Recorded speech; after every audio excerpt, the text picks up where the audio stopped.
Storytime with Yas. Hello! This is my friend Rachel. Hi guys! And I wanted to introduce her today because she has a pretty cool testimony. So first we're just going to get to know her a little bit and then we're going to hear her testimony. So Rachel, what brought you to LA?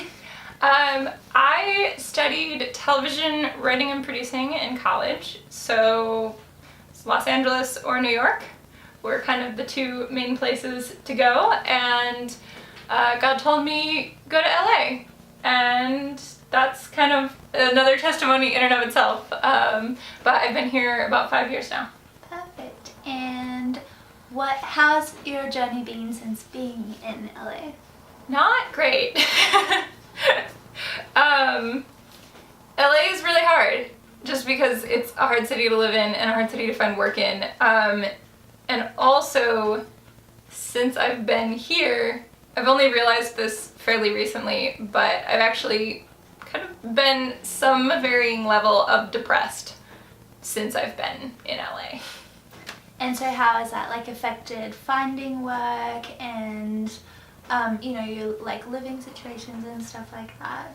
Yeah, I mean, if anyone of your viewers, or if you've ever had depression or known someone with depression, you know that even getting out of bed and forcing yourself to eat 3 meals in a day can sometimes be a struggle. So it was hard to find work and things that I wanted to do, whether that be jobs that paid or even projects that I wanted to work on and make things with friends.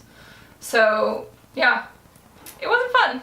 Yeah, LA is a really hard city if you don't have a specific purpose. So I mean, I feel like a lot of people could probably relate to that on some level if they live in LA and are watching. But so tell us a little bit about where you're at now and share a little bit about the testimony that just happened a couple weeks ago.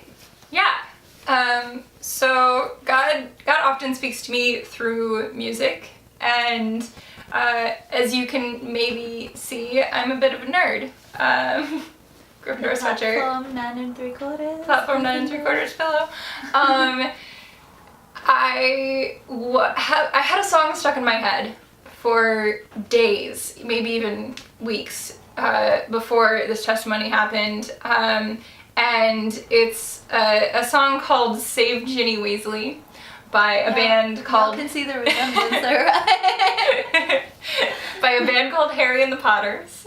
I've always identified with Ginny Weasley. I think she's one of my favorite Harry Potter characters. So it was stuck in my head on Sunday during worship. There was another song playing and I couldn't concentrate on that song because instead I was singing Save Ginny Weasley in my head.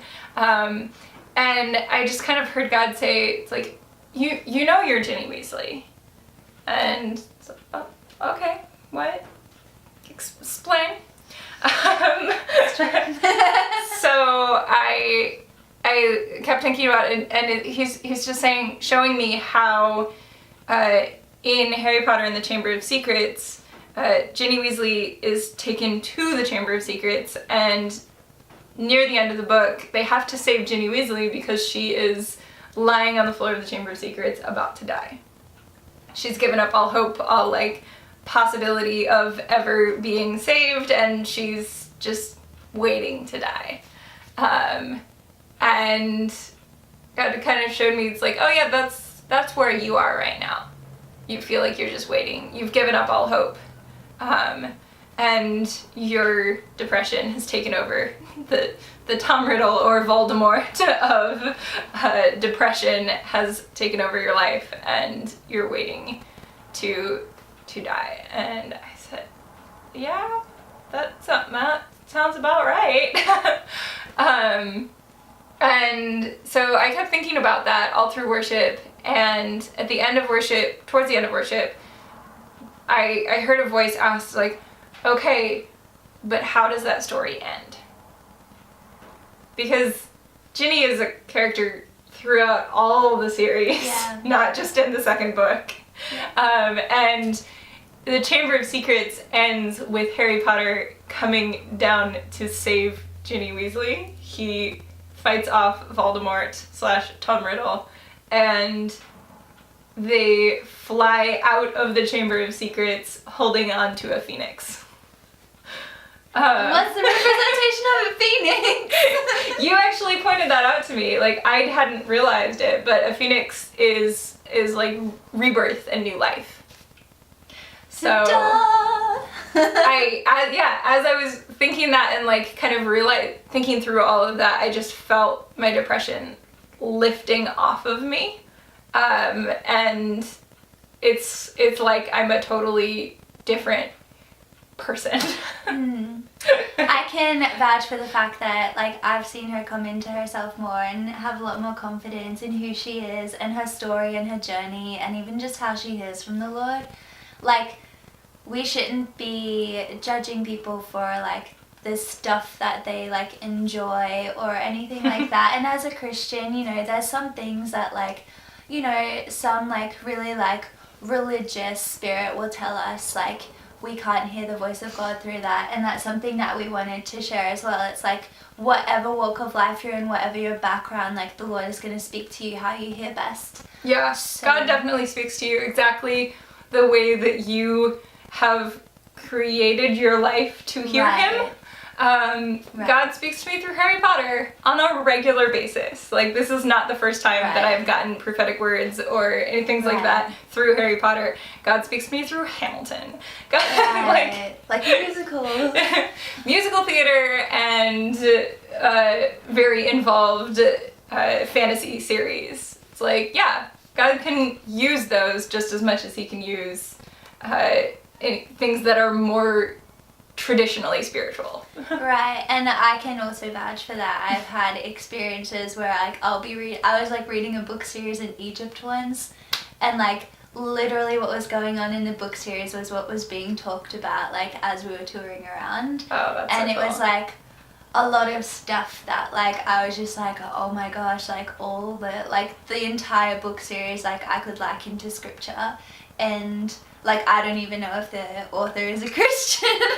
Yeah. And so that's really cool for me because I was like literally in this world where I could be like, where I could recognize the similarities and like recognize God in it, or I could choose to be like completely separate from that while I was reading. Yeah. And I think he encourages like us to go after what we know and what we want to learn and the way that we want to learn, because He can speak through anything because He's in everything.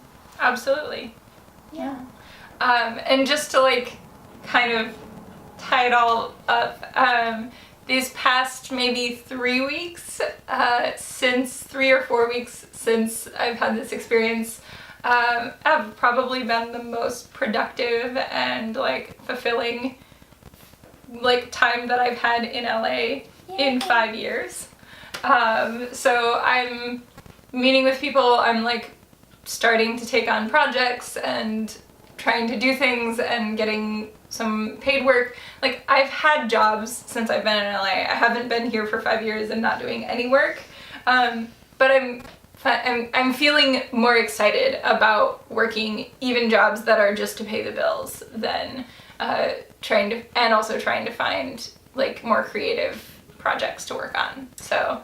And also Rachel has a YouTube channel, so I'm gonna link it down below so you can go follow her journey as well. Anything else you want to finish with? Or? No.